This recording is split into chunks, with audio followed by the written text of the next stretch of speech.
Story time Telugu. అందరికీ నమస్కారం. ఈ రోజు మనం తెలుసుకోబోతున్న కథ ఇల్లాలు ఆనందపురం 6వ భాగం. లలిత కూరగాయలు తీసుకుని ఇంటికి వచ్చేసరికి చేతిలో ఉత్తరం చదువుతూ ఉంటాడు కొడుకు విజయ్. ఎదురుగా కూర్చొని వింటూ ఉంటాడు రాజేష్. లలిత, ఎక్కడి నుండి ఆ ఉత్తరం? నాయనమ్మ నుండి వచ్చింది. వెళ్ళనవసరం లేదు. నాయనమ్మ మనల్ని చూడాలని అంటోంది. వెళ్ళనవసరం లేదు. ఇదంతా మీ మరదలది, తమ్ముడిది ఎత్తుగడ. అక్కడికి వెళ్ళాక మీ అమ్మని హాస్పిటల్కి తీసుకెళ్లాలి, డాక్టర్కి చూపించాలని 2 కన్నీటి బోట్లు కార్చి మన దగ్గర నుండి డబ్బు గుంజాలని వాళ్ల పథకం. రాజేష్, అలాంటి ఇప్పుడు కూడా వెళ్ళకపోతే మా అమ్మకు లేనిపోని అనుమానాలొస్తాయి. ఈ ఒక్కసారికి వెళ్దాం. వాళ్ళు డబ్బులు అడిగినంత మాత్రాన మనం ఇచ్చేస్తామా ఏంటి? వెళ్ళామన్న పేరుకు వెళ్లి పనులున్నాయని చెప్పి తొందరగా బయటపడదాం. అంతేనంటారా? సరే, అలాగే చేద్దాం. కొంచెం మన మీద గ్రామంలో వాళ్ల ఏడుపైన తగ్గుద్ది అని చెప్పి ఆ మరునాడు పిల్లలు అర్జున్, విజయ్లను తీసుకుని లలిత, రాజేష్ సురేంద్రపురానికి బయలుదేరి వెళతారు. ఇంటికి వచ్చిన కొడుకు, కోడలు, మనవళ్లను చూసి సరోజిని చాలా సంతోషపడుతుంది. బావున్నావా నాయనమ్మ అంటూ అర్జున్, విజయ్ సరోజిని దగ్గరికి పరిగెత్తుతారు. బావునా అత్తయ్య, బావున్నారా? ఇప్పుడిప్పుడే కోలుకుంటున్నానమ్మా. కావేరి కష్టపడి నేను సుధీర్ త్వరగా కోలుకునేలా చేసింది. పాపం మీరు కూడా సమయానికి వైద్యానికి డబ్బులు పంపిస్తున్నారు. అయినా రాజేష్ ఇన్ని రోజులు పట్టింది నీకు మని చూడంతి రావడానికి. బాగున్నావా అమ్మా? అది పనులతో కాస్త తీరిక లేక రాలేకపోయాం అని నసుగుతూ చెప్పాడు రాజేష్. నిజమేలే, నీకే తమ్ముడు, నీ కష్టమంతా నీవే పడుతున్నావు అని సరోజిని అంటుంది. ఆ మాటలకు రాజేష్ ఏమీ మాట్లాడలేక మౌనంగా ఉండిపోతాడు.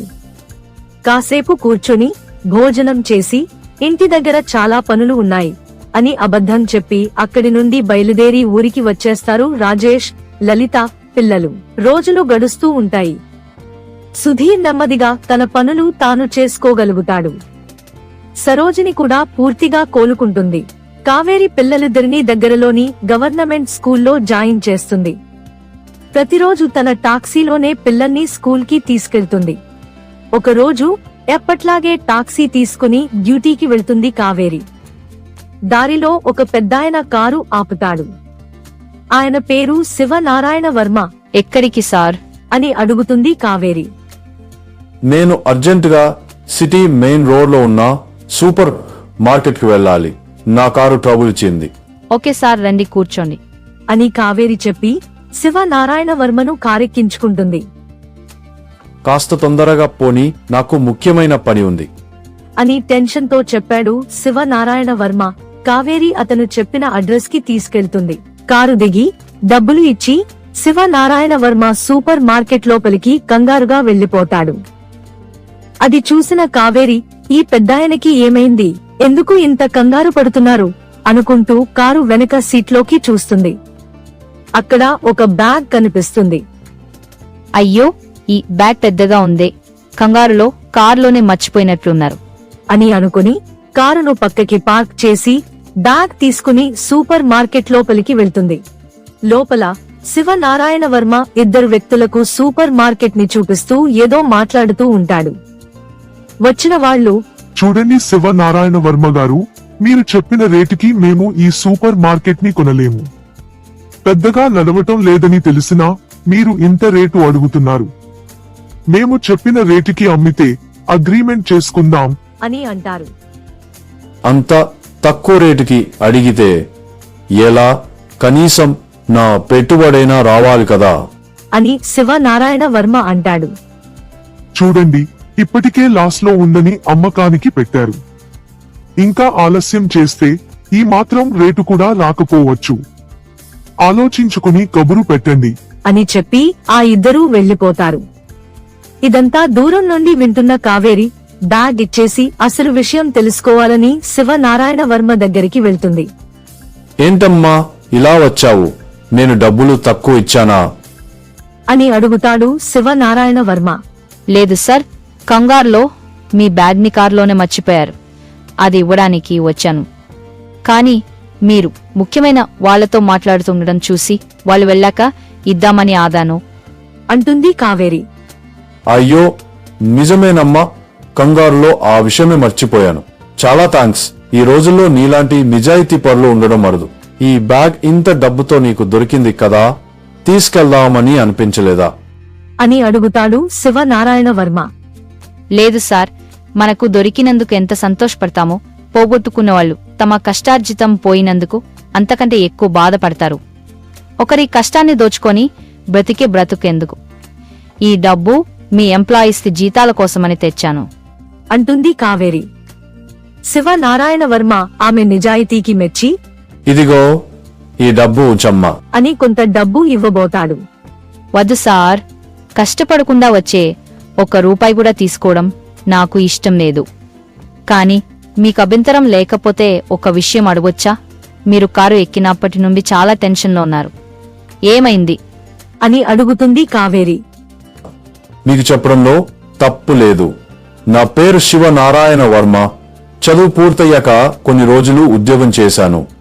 తరువాత సొంతంగా బిజినెస్ చేయాలని ఉద్యోగం మానేసి చాలా రకాల బిజినెస్లు చేశాను.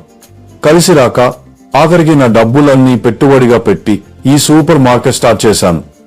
కొద్ది రోజులు బాగా నడిచింది. కానీ కరోనా తర్వాత బిజినెస్ తగ్గిపోయి నష్టాల్లోకి వెళ్లిపోయింది. అందుకే దీన్ని అమ్మాలని నిర్ణయించాను.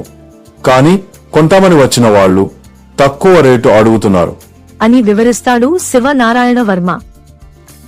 మీ సూపర్ మార్కెట్ సిటీ సెంటర్లో ఉంది. అలాంటప్పుడు సక్సెస్ఫుల్గా నడవాలి. కాకపోతే బహుశా మీ మేనేజ్మెంట్లో లోపం ఉండి ఉండొచ్చు. నేను స్టోర్ చూడొచ్చా? తప్పకుండా పద అని శివనారాయణ వర్మ సూపర్ మార్కెట్ అంతా చూపిస్తాడు. అదంతా చూసిన కావేరి, స్టోర్లో సరైన మెయింటెనెన్స్, నీట్నెస్ లేదు. మేనేజర్ని మార్చినా జీతం కోసం కాకుండా సంస్థ కోసం పనిచేసేవాడు కావాలి అని అంటుంది. ఆ మాటలకు శివనారాయణ వర్మకు ఆలోచన వస్తుంది.